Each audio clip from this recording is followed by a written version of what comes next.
TG Geeks, episode 317, March 15th, 2021. There are classics, and then there are classics.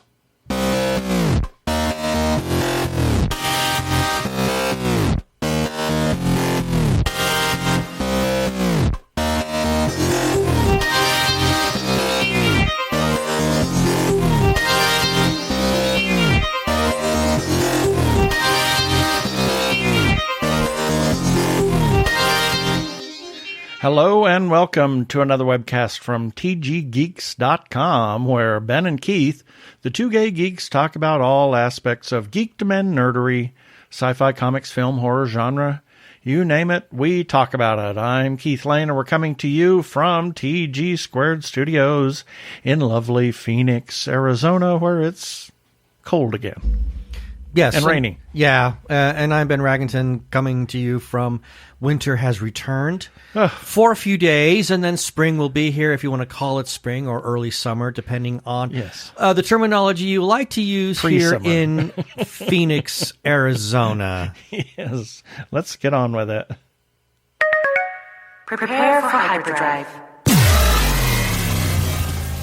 Meanwhile, in the Hall of Episodes, the Two Gay Geeks are discussing this. Well, this week we have kind of a little treat for you. We are going to talk about some classic Universal monster films. And when I said there are classics and then there are classics, we're talking about the big three, the Holy Trinity. The Holy Trinity of the Universal monster films. We're going to talk about Frankenstein, The Mummy, and Dracula.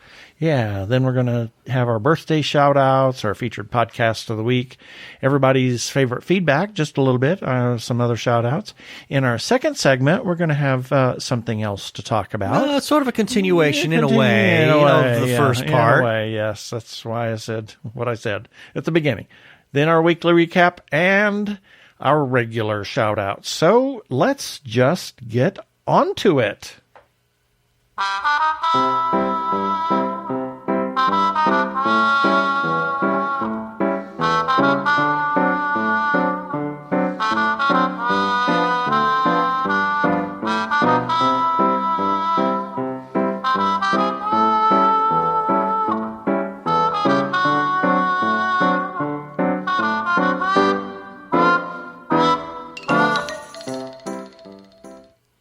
Well, that's our intro music. So for us, and as I said, we're going to talk about the classic Universal monsters. We just picked that up. You got that for your birthday, I think. That was a birthday gift for you. Was it? Yeah, I think. Sort of. You got it for yourself for your birthday. It's somewhere around my birthday. I saw that the price had dropped back down to $50 to $81 from the $150 that it was. All of the Universal monster films.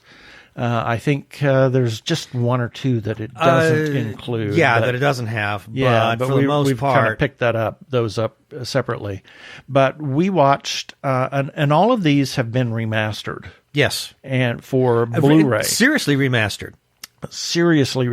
We actually watched, I guess it was on the Dracula. We started with Dracula. And after that we watched the some of there was a featurette about the restoration process.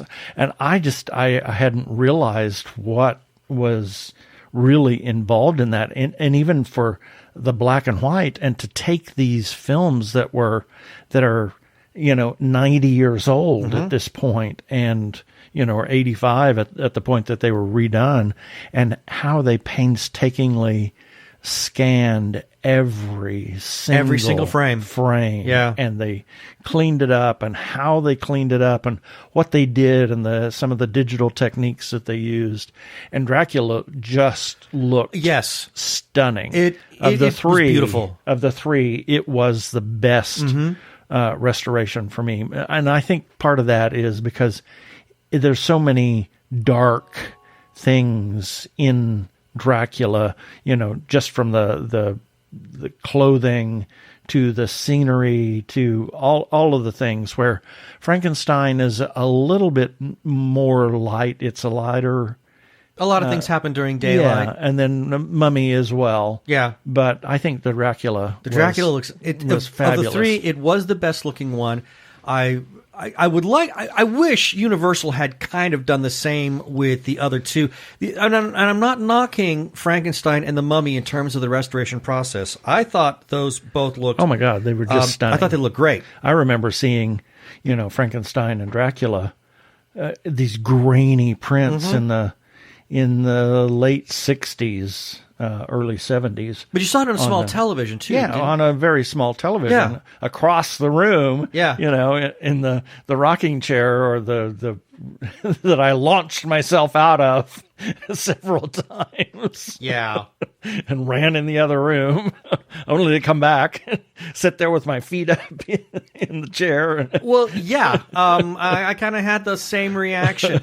I don't remember having that reaction with Dracula, but I definitely had it with Frankenstein. And the Mummy, having that same thing. And I watched all three of those. Well, not the Mummy. This viewing of the Mummy that we did just the other night was my very first time actually seeing this film. Yeah, me too. It's one I've been wanting to watch for a long time, and I'm finally glad I got to do it. I'd heard so many things about it and just never got around to seeing it. I'd seen Frankenstein, Frankenstein and Dracula numerous times, and then we've also seen Bride of Frankenstein and my favorite, Son of Frankenstein. Yeah, I agree. I just love that film. Arguably, that is the best one of the entire franchise. No, I would agree with you, because when you finally showed it to me, I remember walking away from that thinking that is one of the most artistically beautiful films I've ever watched in terms of its cinematography, its set design. It was stunning to look at. And then, of course, to realize that 90% of the material that Gene Wilder used in Young Frankenstein, because Gene Wilder wrote that story pretty much. Right. I mean, Mel wrote a good deal of it with him, but it was largely Gene Wilder's idea. It was taken from Son of Frankenstein. Exactly. And of course, Son of Frankenstein was 1939. We're talking, 8 years after. And surprisingly, this was after Carl Laemmle lost control of Universal, but it was a great film. It's a fabulous looking film. And I agree with you. It is, of the Frankenstein franchise from that era, Son of is my absolute favorite. I think it's just beautiful looking. Yeah. In terms of its cinematography, it's a gorgeous film. So a couple of interesting things, history about the Universal. And Carl Laemmle founded Universal in around 1912 and ran it until he was ousted in 1936. And he put his son, Carl Jr., in charge of production and et cetera like that. And he brought horror to his father, who said, no, I really don't want to do that. But it was Carl Laemmle Jr. that kind of brought horror to Universal. And they were the big horror studio until, others picked it up. So the question then becomes, did Carl Laemmle Jr. also, did he do this during the silent era? Because you've got Lon Chaney, who did like Hunchback of Notre Dame. Yeah, I don't know. He did Phantom of the Opera. These are, we're talking the silent era. Yeah, I didn't look back at that point. Didn't look back that far because we were not focused on that. No, at this no, point, we're not. So but it does kind of. I didn't do all of the research. Dang it! It does kind of make me wonder at what point did Carl Laemmle Jr. say, we really need to be taking a look at these other films. Yeah, and sadly, he left the studio at the same time Carl Laemmle, his father, left the studio, and that's a whole big mess in itself. But let's focus on these three right now. These three. So these are the holy trinity of the talkie horror films. Exactly. So there was Frankenstein, and I'm going to start with Frankenstein, and then the Mummy, and then we'll talk about Dracula. Even though Frankenstein was released on November 21st, 1931. Mm-hmm. And Dracula was released on February 14th, 1931. It was supposed to be a Valentine's Day. Well, yeah, thing. because it's something of a love story. Yeah. But we'll get a little further into that. Same thing with The Mummy. Yeah. But let's talk about Frankenstein. Well, and The Mummy was released December 22nd, 1932, so a full year Right. after Frankenstein. But yeah, Frankenstein was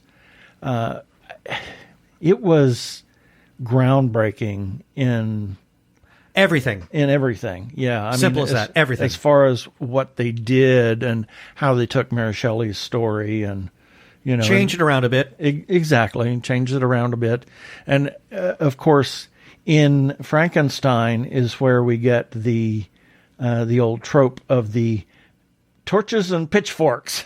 Although even more so in Bride. I think Bride and Son. is when that really happens. But lots of pitchforks. Lots of torches. No Exactly. pitchforks. We looked for pitchforks and we could not find them in Frankenstein. There were just a couple of clubs, and I think they were unlit. They were just unlit torches. Yeah. Exactly. So those don't count. Well, I think I know it was in one of the clips from Bride that somebody had a pitchfork. Oh, okay. But yeah, it was a great film. And even though it was only 110, or it was an hour and 10 minutes, it was 70 minutes.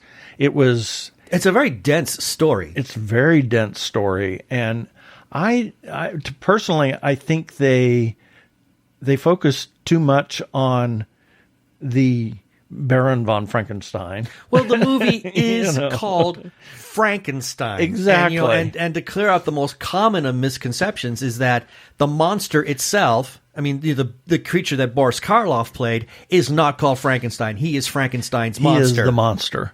And a little side note here, all the electrics that they used in Frankenstein. Oh, yeah. Interesting. Were designed by a guy in Orange County, I think, somewhere. And they were used in Frankenstein and, They were brought back for young Frankenstein. But they were used in Bride and Son.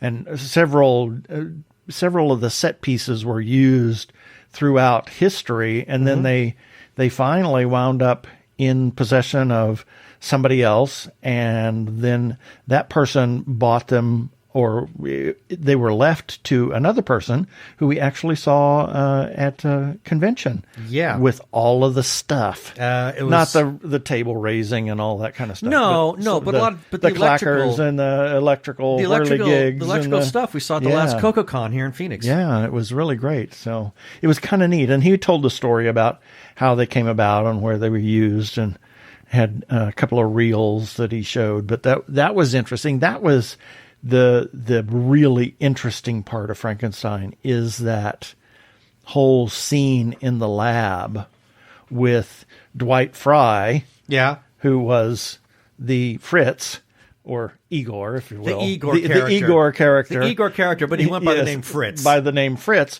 who actually had played Renfield in Dracula. Yeah, that guy gets around. So there were several people in all three of these films that made the rounds. The actor who plays Van Helsing in Dracula, he gets around all over the place. His name just went out of my brain because I was reading something else earlier.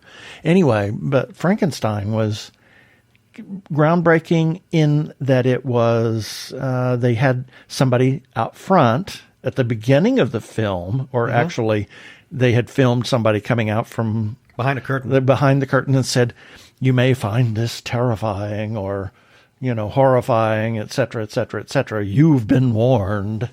So that was restored. That actually got lost over the years and then was restored back a number of years ago. So it was, it's a favorite, but Dracula is always of the three here. Yeah, I want to touch on a little more on the Frankenstein. Something that I think that really sets this movie apart. Now, granted, take yourself back to the very early 1930s. Now, this movie, nothing even remotely looked like this movie. No. When it came out. So, I'm sure that new movie watchers today will take one look at that film and say, that's scary. The science is rubbish. Yeah, well, again, take yourself back to 1930. No one ever saw equipment like that. Exactly. I mean, even when I was a kid in the late 60s, early 70s, I still hadn't.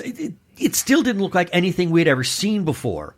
And then, of course, there is the cinematography. Now, we talked about the restoration doesn't look quite as polished as it does for Dracula. But I think what James Whale did as a director really helped deliver something that was truly horrifying, not just in terms of how the story is being told, yes, but also in its cinematography. And the key moment is the reveal of the walking monster. Yes. It is one it horrified me as a child. I mean, I had nightmares for days. The monster backs into the scene and slowly turns, and then they do these quick close-ups, and that's exactly what they are. It's not a zoom, it's edit. And Karloff, to his credit, played the creature with very sleepy eyes that made him look even more terrifying with that protruding forehead, if you will. But that was also due to Jack Pierce's his makeup. He used a mortician's wax over the eyes as well.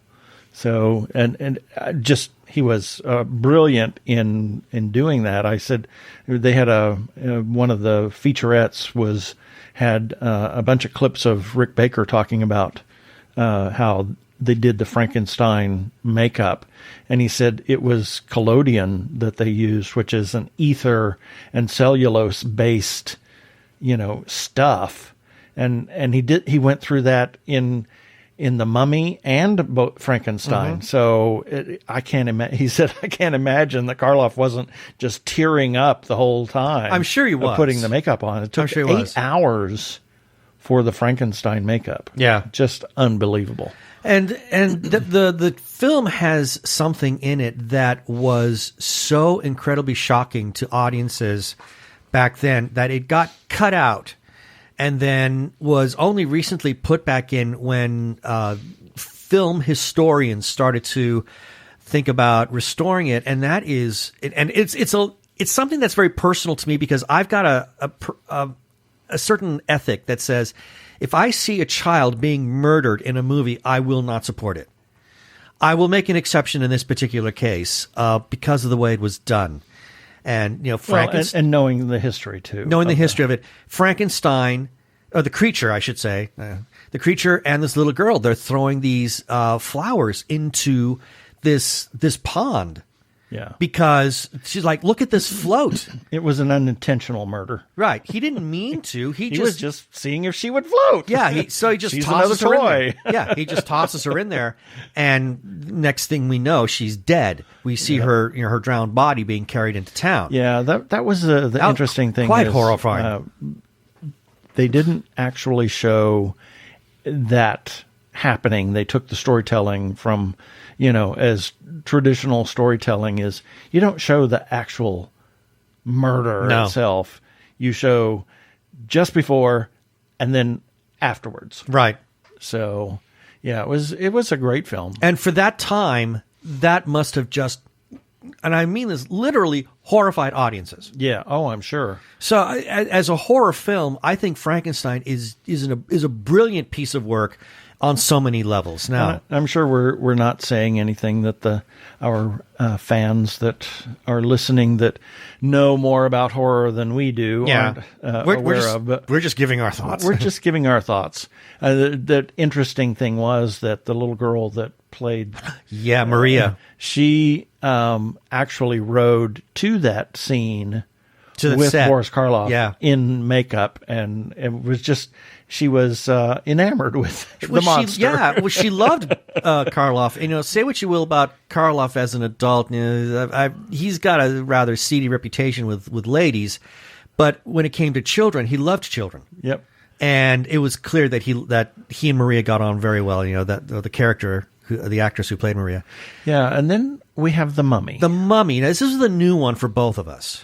Yeah, it was an interesting film. It was another shortish film, and It was interesting for the makeup and for Karloff, but the rest of the story was...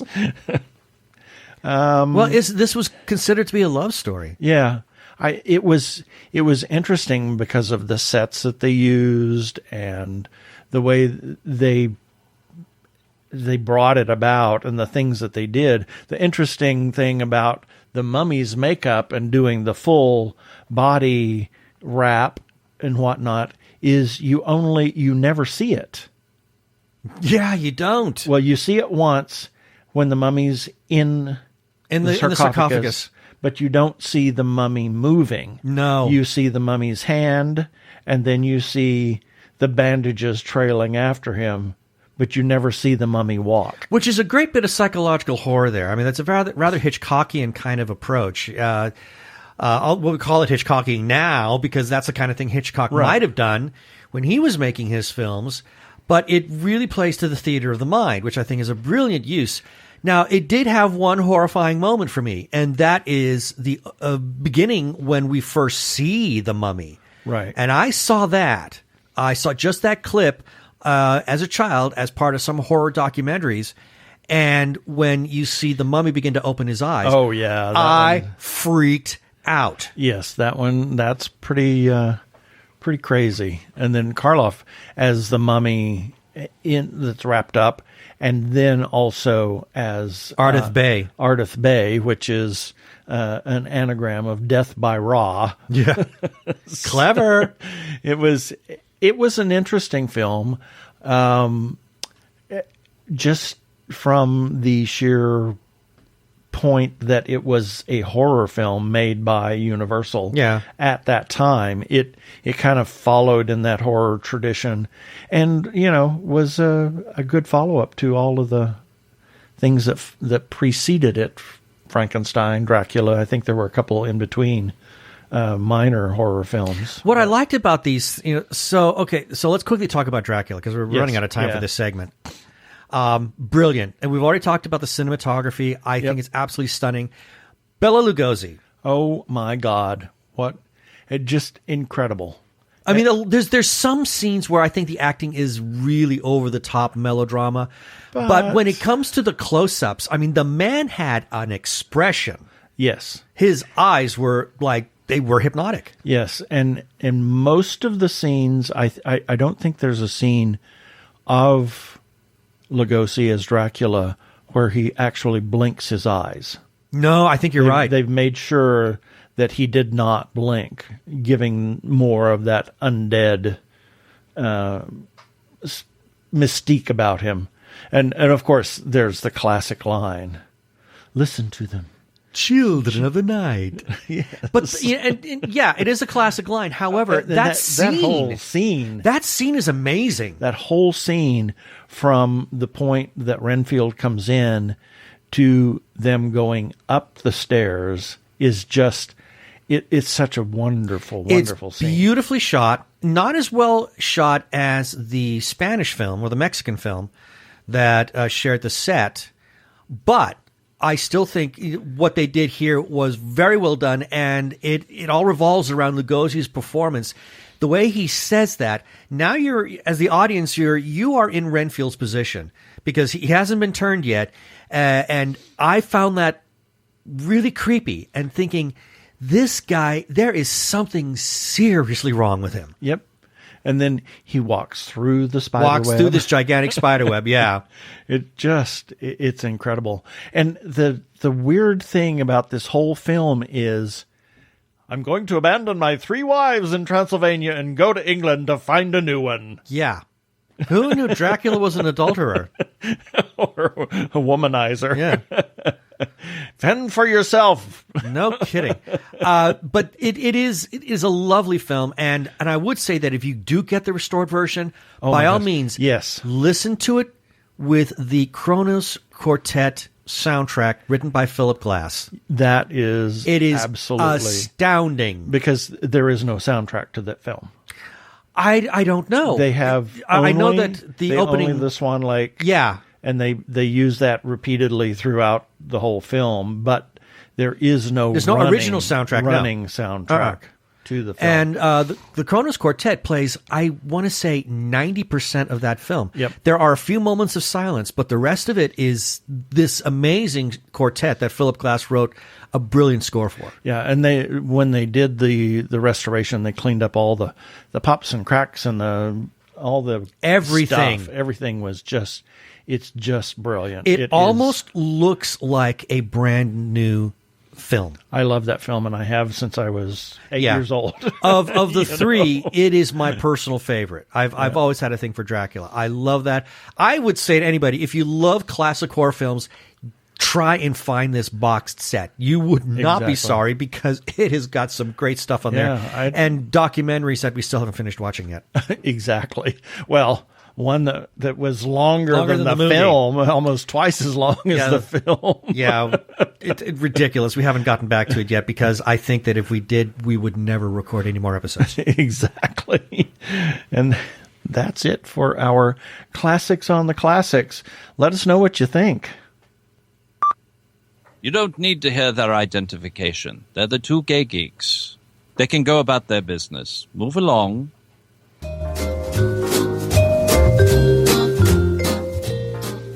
Well, I'll have to look that up on Amazon and see what the box set runs now. Yeah, no kidding. When I have a chance. Or why don't you do that while we're... I'll see what I can do.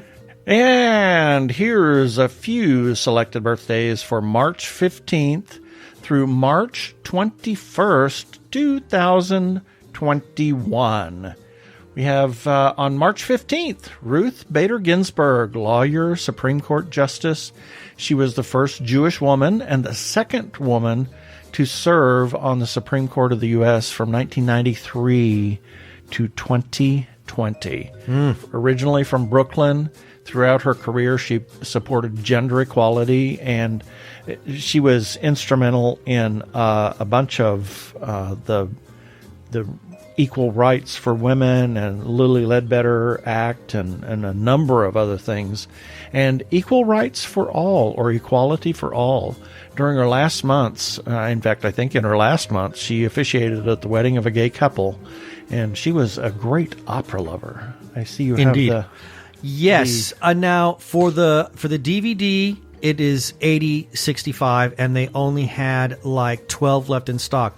For the Blu-ray, which we have, it is now $132.52. Yeah. It is in stock at Amazon. So, yeah, we got it at a great time. I had it in my wish list for, over a year. And I kept watching it, and I thought, well, 80 was a little high. And then, because I had seen it at 50 at one point. Wow. And then it went to 81, so I stuck it in the wish list, and I thought, well, we'll see if it comes back down. And then it jacked up to 150, and then when it came back down to 81, I said, I got to buy it. Yeah, the regular going price for it is $150 plus tax. Yeah. So it's only got a 12% discount right now, so you might want to keep checking back on that one. Put it in your wish list and pick it up when it goes down. Yeah. Okay, also for March 15th, we have David Cronenberg. Oh, speaking of horror. Director and sometimes actor, known as the Baron of Blood. Oh, yeah. He was actually set to direct Total Recall until Verhoeven took over. That would have been a real head trip if he had directed. Yeah. Because the man is, I don't know what to say about him except that his stuff is a mind F. Yep. And he has been interested in insects since he was a child, and that kind of carries over to The Fly into his films. Yes, he turned down Star Wars movie, Return of the Jedi. Directing it? Yes. He turned down Top Gun and RoboCop. Huh. Interesting. And so there's two Verhoeven films that he didn't do. And then, he's an actor, and I've been in quite a few things, and most recently in Disco as Kovich. Yeah. Yep. I hope that we get him next year, because he's really interesting. Exactly. And then we have a Facebook friend, Rhonda Parrish, Katrina Smutney, and one of my coworkers, Laura Volk. Happy birthday. March 16th. Alan Tudyk. Oh, my God. Actor, Chameleon. voiceover. Yeah. Was in Firefly. He was Wash, of course. And Dead. Dead, yes. And in Rogue One, he was K2SO. Loved him in that. He was just brilliant. I think he stole the movie. And so many other things. Oh my gosh, he was starring right now in a sci-fi series called Resident Alien. Well, I'm trying to find a way to be able to get that without having to pay more. I see. And was known among the cast of Firefly as the worst speaker of Chinese.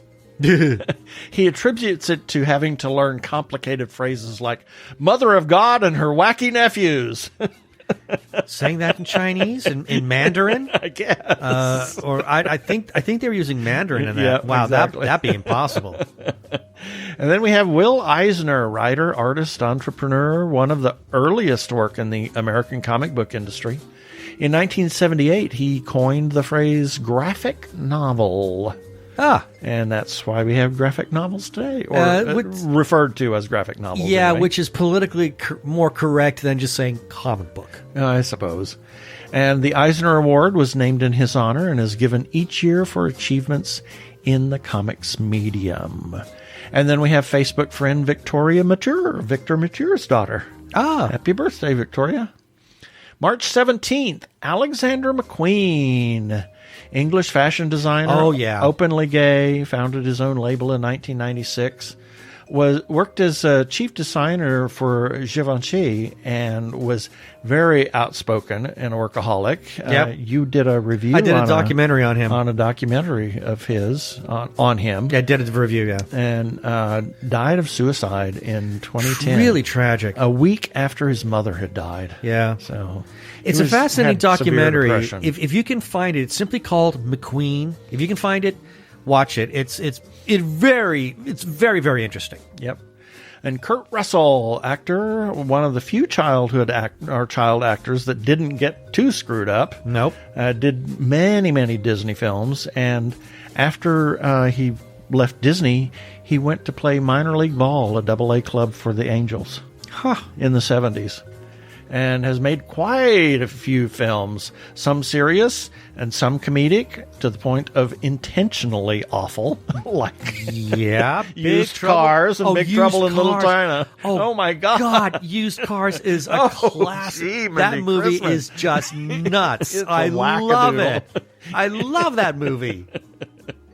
And we found the actual used car lots in Mesa, Arizona. Exactly. But yeah, Kurt Russell is fantastic. And it's great to see him kind of do this turn and going back to comedy because he's really good at it. Yep. And he worked with Goldie Hawn in 1983 or got to know her again. And they've been together since 1984. Yep. And the Christmas Chronicles 1 and 2. Oh, yes. Oh, my gosh. On Netflix. Wow. He's a good Santa Claus. Great films. Is Santa... Great films. Yeah, if you take Santa and Elvis Presley, put them together, there you go. There you go. And he became a Disney legend in 1998. And then we have a former coworker, Stephen Harris. Happy birthday, Steve. March 18th, Adam Levine. I love this guy. Singer-songwriter, Maroon 5. I love him. He's so cool. Yep. His brother is gay, and he is a big supporter of the LGBTQ community. I did not know that. Yes, and did a video that posted on Maroon 5's YouTube page for the It Gets Better project. Oh, wow. I got to look for that. Yeah. Then we have Brad Dourif, actor. Here's another one I just love. This guy's great. Usually plays unhinged characters. Dune, Lord of the Rings, Voyager, Babylon 5. Yeah, well, in Babylon 5, he wasn't so much unhinged as he was a tragic character. Well, true. He's a method actor. Oh, quite. To in the extreme. Yes. During the entire filming of the Two Towers and into the Return of the King, Lord of the Rings. Yeah, films that he was in. We don't see him in Fellowship, but we see him in the second two.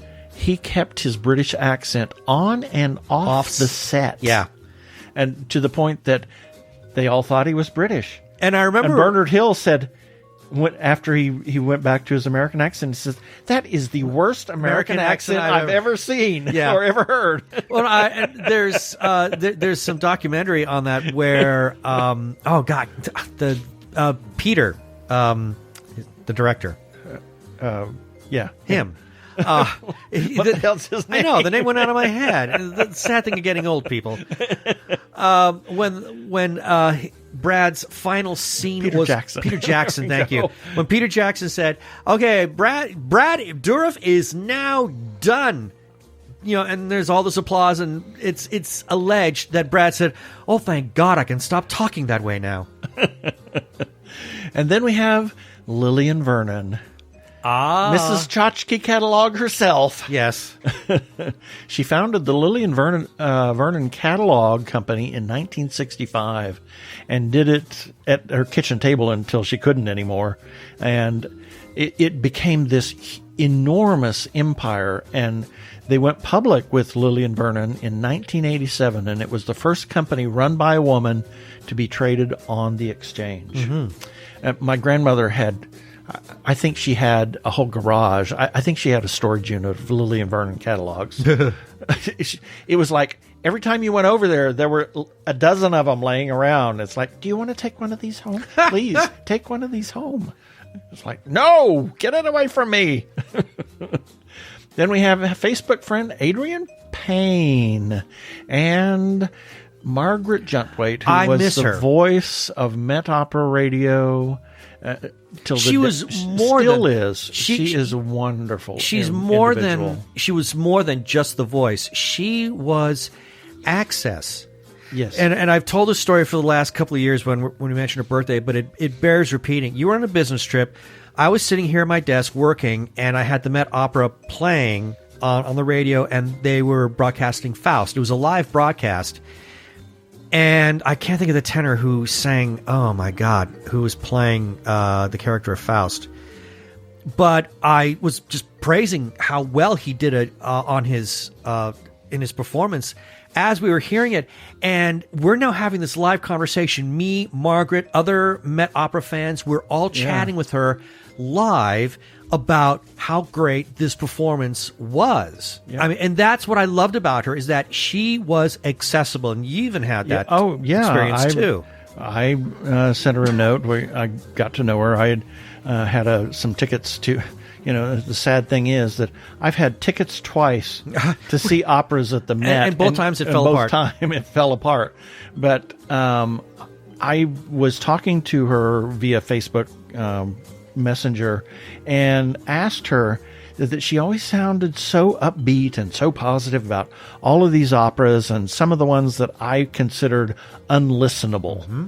And I said, how do you do that? How do you find those little nuggets? And she said, that is exactly it. You have to find one little thing that you can latch on to in that opera, and then the whole world begins to open up to you. And that happened with me and a couple of pieces after I had talked to her about that. And then it just began to open up, and it's just amazing. Mm-hmm. Sadly, she died a couple of years ago of lung cancer, but she was to the very end. She was working up to the almost... She was. The day she died. Yeah. She would go in and do a couple of voiceovers for different things, and... she is forever missed. Forever missed. March 19th, Dan Levy, actor, producer, out gay man, and son of Eugene Levy. Eugene Levy, yes, that's how you say it. Eugene Levy, but Dan Levy. Sure. There we go. Emmy Award winner, came out to his mother at the age of 18. It says his dad was waiting for him to come out, but his mother couldn't wait, so she asked him if he was gay. Okay. He said yes. It was named after Elton John's song, Daniel. And the only person to win an Emmy for acting, directing, writing, and producing in the same season. And yes, the only father and son team to win an Emmy. Patrick McGowan, actor, The Prisoner. Oh, yeah. Was coaxed out of retirement to voice Billy Bones in Treasure Planet. Oh. Yep. He had retired a number of years before and was coaxed out of retirement to do that. Was the first choice for Gandalf and Dumbledore, and turned them both down. Very reclusive, private. I can't see him doing either of those characters because he's a bit too severe. Yeah.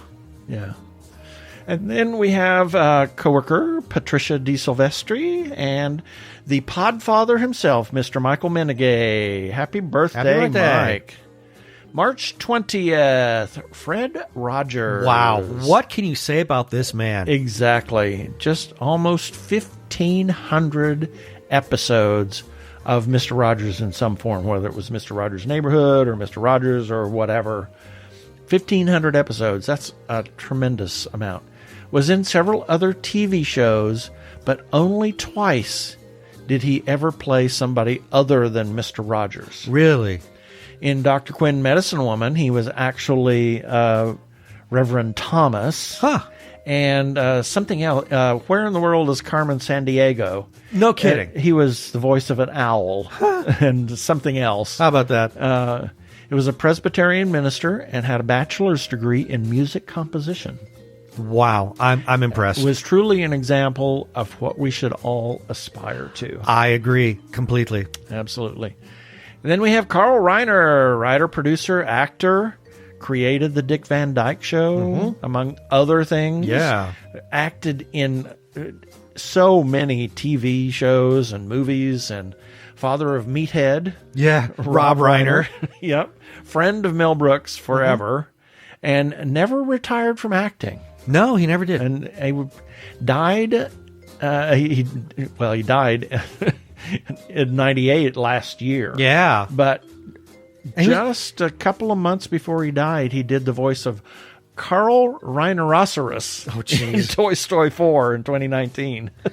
Cute. And he was part of that group. You know, it was Carl Reiner, Imogen Coca, Mel Brooks, Sid Caesar. Yep. I mean, that was like comedy gold then. Exactly.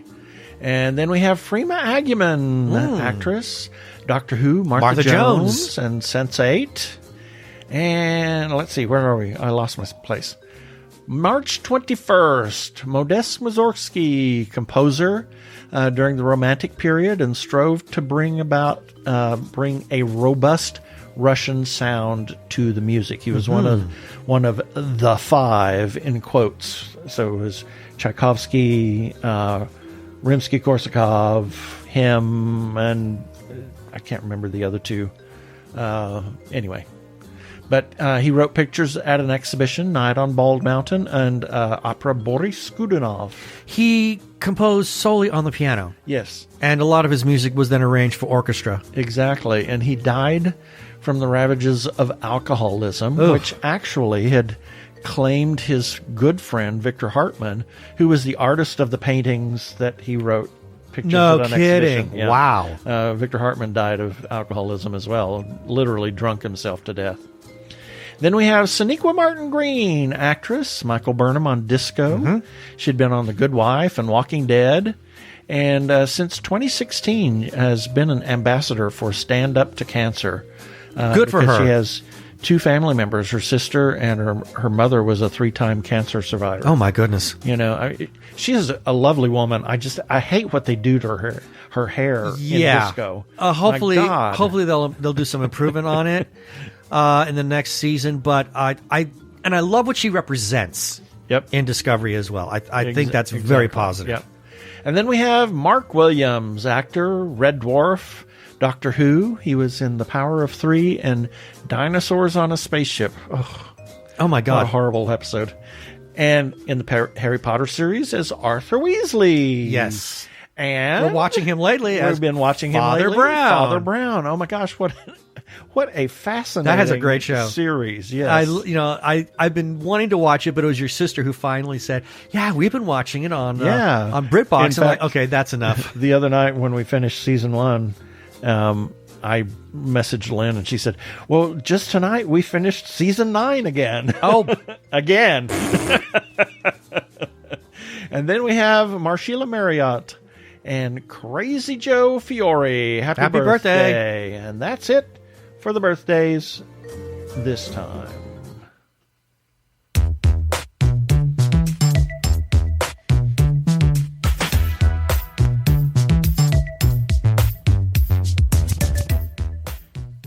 Technorama, the podcast for geeks, because geeks are better than cool. You don't hear someone say, "Get away from me, you cool person." Who's gonna have their 65-inch home theater system installed by the Cool Squad? Not me, that's for sure. How much cool cred do you have? Not enough to care about. Think you'll find any canned unicorn meat at thinkcool.com? It's just a part domain name. They don't even have roadkill in a paper cup. That's why you need to start listening to Technorama, because that's what geeks do. Go to chuckchat.com and listen to Technorama before you turn cool.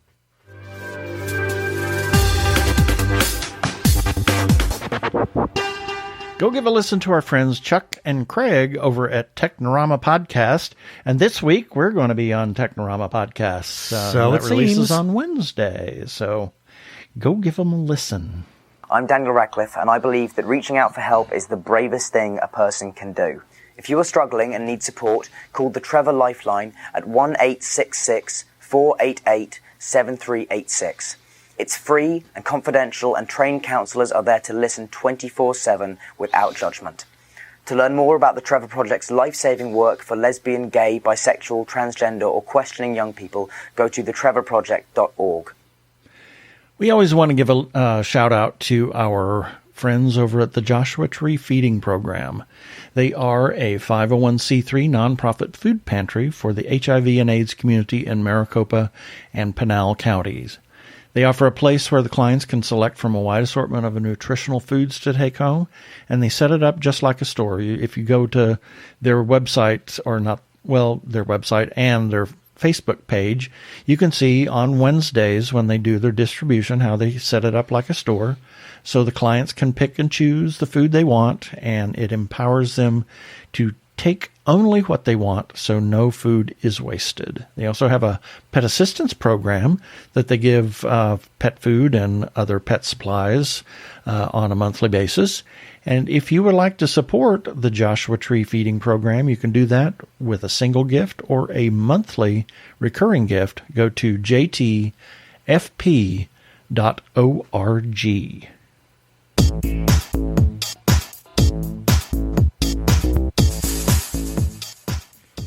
And it's time for our feedback, and each of the story items that generated this feedback will be featured in the show notes for this episode, number 317, at tggeeks.com. Starting with, regarding Black History Month on Reverie. We got a comment from, if you want to call it a comment, from Reverie on Instagram, and they like to use little icons, little pictures of high fives and clapping. Well, yes, we're happy that we got to share that with everybody. Moving on, regarding TG Geeks episode number 311, got a comment from... Now, we interviewed Katie Edwards, who is the author of the Tarot Sequence books. Got a comment from Brandon Seth, who is a huge fan of these, and he says, I love the Tarot Sequence, and he gives a lot of loving, caring, facey, little emoticons after that.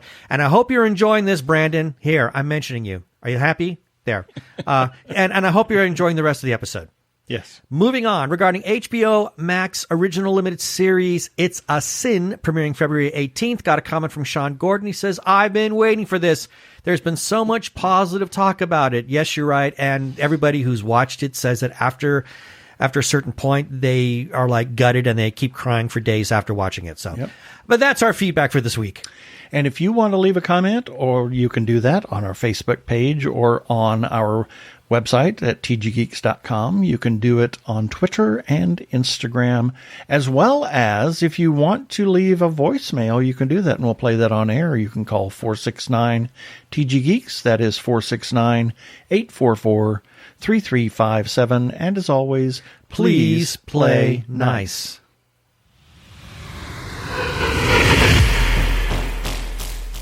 And everybody knows that we are huge supporters of independent creators. Just like last week, we talked to Jake Shandy, and we talked to filmmakers, comic book artists, writers, others. Please support those independent creators that you know of. Talk to them. Talk to people about them. Buy their stuff. Look at their stuff. Tell other people about their stuff. Please consider supporting independent creators. If you are trans or are questioning your gender identity, and if you are in crisis or are feeling isolated and need someone to talk to, or you know of someone in a similar situation, there is a special hotline just for you. The hotline is provided by translifeline.org and staffed by trained counselors who are transgender themselves. The hotline in the U.S. is 877-565-8860. In Canada, it is 877-330-6366.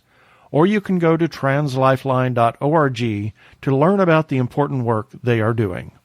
Please reach out for help. You are not alone.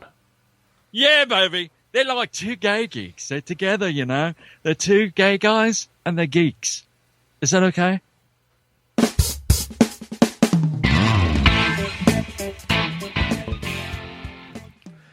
So we kind of want to take a slight turn or detour, but kind of still at the same time talk about Universal horror. Yes. Some years back, Universal had... Oh, well, go ahead. Yeah, well, Universal did a bunch of horror up through, Oh, yeah, tons. the 50s. And, of course, everybody got in on the thing, the Hammer films. I mean, oh, my gosh. Yeah. Those are the ones I got to get next, is the whole set of Hammer films. Yeah, the classic Hammer films from the 50s. Because I've said that my favorite telling of The Mummy is the one that Hammer did with Christopher Lee as the Mummy, as Imhotep, and Peter Cushing as the hero. Of that. And I saw it once years ago with my dad. It was on a color telly, and I would like to see it on a big screen, or at least on a widescreen TV like we've got. But it is just lush in terms of its production.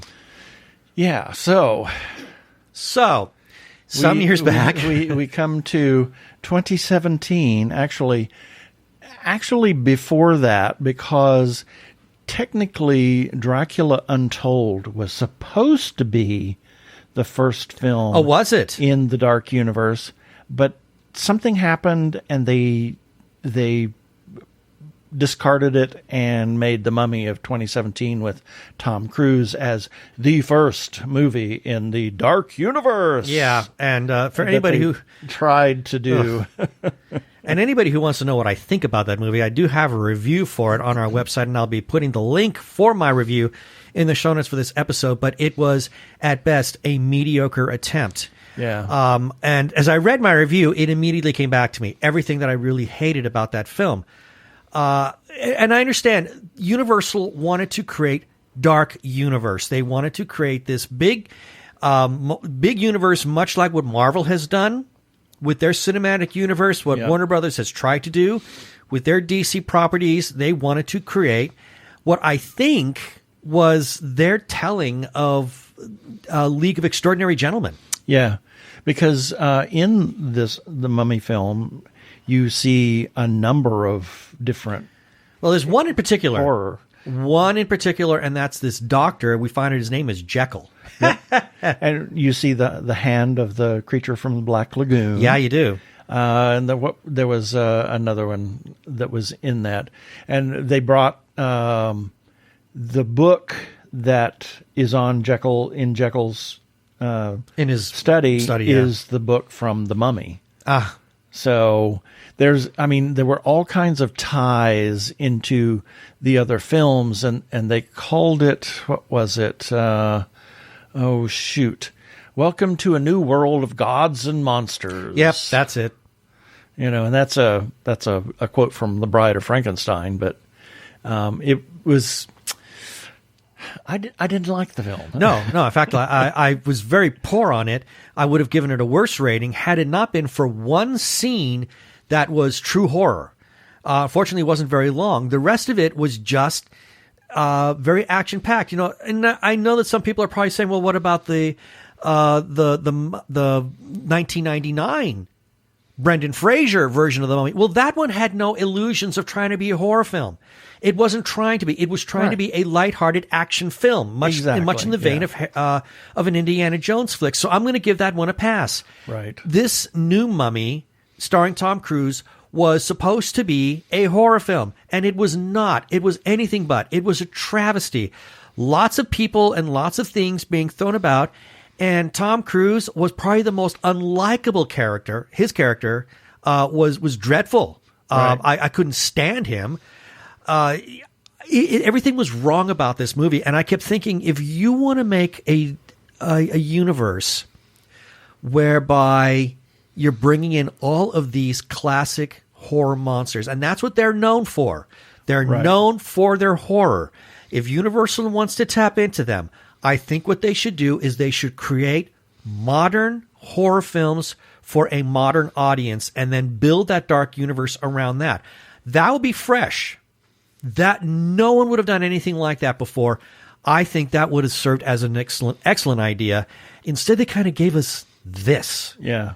And I don't know if you know, but Johnny Depp was going to play Dracula. Oh, dear Lord. He was cast for the part. I saw the entire cast for the proposed films, but they haven't made any more. But I keep hearing rumblings that they have not abandoned it yet. Yeah. And well, this, The Mummy, the 2017, was released 85 years after the original Mummy. Mm-hmm. So it was a good idea, but I think they didn't have anybody at the studio that was in charge of this dark universe and was writing herd on it or had any vision to make a dark universe. I would like to know more about that. I think they were leaving it up to other people, everybody individually, to make their own films, and that's where Star Trek went awry and Star Wars went awry with the last 3 films. Is there was nobody writing herd on it to ensure that, and that's a very fine line between being a dictator and somebody that's shepherding the canon, if you will, and the direction of the films and the direction of the storytelling and the direction of what the viewing public sees so that it stays within where we are. And, the argument can be made that unless you break out of the mold, there's nothing new and exciting for fans. There you go. But, it's one thing. Well, then go make your own film. Yeah. Don't take a property that's well loved and destroy it because you have a different view of it. Yeah, and it makes me wonder, and I think you've raised a really great point. Was the person who was writing herd on this, was it the intention? Was it the intent to actually make this what the Mummy is, to just create an action film or an action franchise in this dark universe? I mean, because I keep thinking, if you were to create horror films that could then be bound together, I think you would have had something that would be very fresh, very groundbreaking, completely outside the box, something that no one had ever done before in creating this kind of a true dark universe. And then you'd really be playing on this whole theme of gods and monsters in a way that could have not only terrify audiences in a healthy way, but also at the same time maybe give some messages, because that's what the classic horror films did as well. They had messages. I mean, about, there was tragedy, there was romance, that were underlying all of the horror there. And I think they could have done that again here, and instead they just turned out what was nothing but pablum, I think. Well, some of the trivia on the movie says that Tom Cruise exerted undue influence. Does on that the set. not surprise me? Exactly. And instead, he is the most unlikable character as Nick Morton, who he's supposed to be. How do they put it? An obtainer of rare objects, but that's just the political correct way of saying he was a Tomb Raider. Yep. So that's our thoughts on Universal Monsters this time.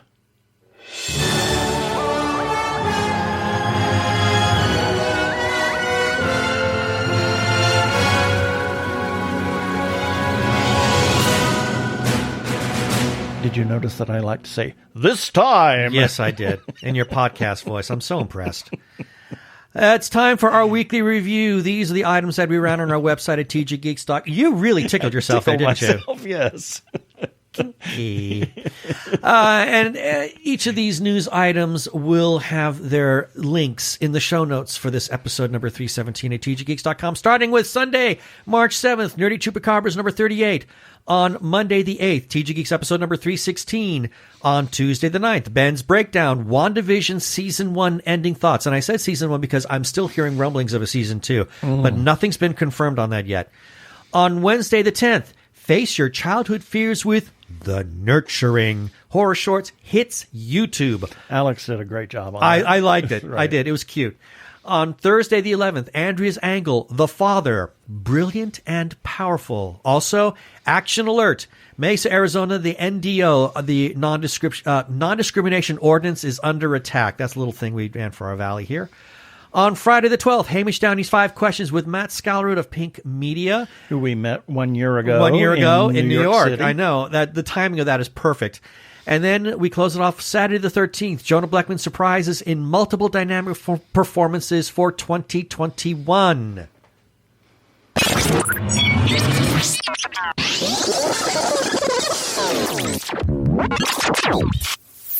Have a couple of shout-outs that we need to make. First, to the Arkle Times Post-Dispatch News for publishing our content from time to time. You can find the Post-Dispatch News by finding the human Arkle on Twitter. He's Brian Weber. Find him by searching for Arkle at ARKLE and go to his YouTube channel while you're at it. It is Arkle Studios. He has a number of his projects there. His Shameless Cash Grab series. I don't know when he's going to start that up again. We need to find out. His Rants vs. Zombies series, which has officially ended, but you can always listen to past episodes, as well as his game videos of Trick and Treat, as well as Star Trek Online. And we must also give some shout-outs to a couple of Facebook groups for allowing us to post our episodes and relevant articles on their pages. First, Two Gay Geeks After Hours. Big thanks to the moderators for literally saying we could share away on their page. And their URL is facebook.com/groups/Gay Geeks After Hours. And then to The Gay Geek for also allowing us to share our stuff there. And their URL is facebook.com/groups/The Gay Geek. And as always, we must give special thanks to their moderator, Jeremiah Reeves. Thank you, Jeremiah. And we can also be found on Spotify, TuneIn, Stitcher, Amazon Podcasts, as well as where other fine podcasts can be found. Also, check us out on Sci Fi Radio, that formerly Krypton Radio. You can find us at 3 a.m. and 3 p.m. Pacific Time on Tuesdays as a replay, and listen to their other geeky, their other content, their 24-hour geeky internet radio station. Please rate us and review us on iTunes, and don't forget to subscribe to our YouTube channel. And that should do it for this time, or this episode of... What? Okay. What? Where am I? I've lost my mind, or train of thought, or... Place. Whatever. Place. Okay, that should do it for this episode of TG Geeks Webcast. Be sure to check out the article for this webcast episode. We will have several links on the page of things we talked about, including Ben's review of The Mummy from 2017. And remember, you can comment on our Facebook page or our website, tggeeks.com, or you can leave us a voicemail at 469-TG-GEEKS. That is 469-844-3357 from TG Squared Studios. I'm Keith Lane. Thanks for listening. Please be kind to yourself and those around you. Stay home, stay safe, get vaccinated. Cheers. Peace. Cheers. You said cheers.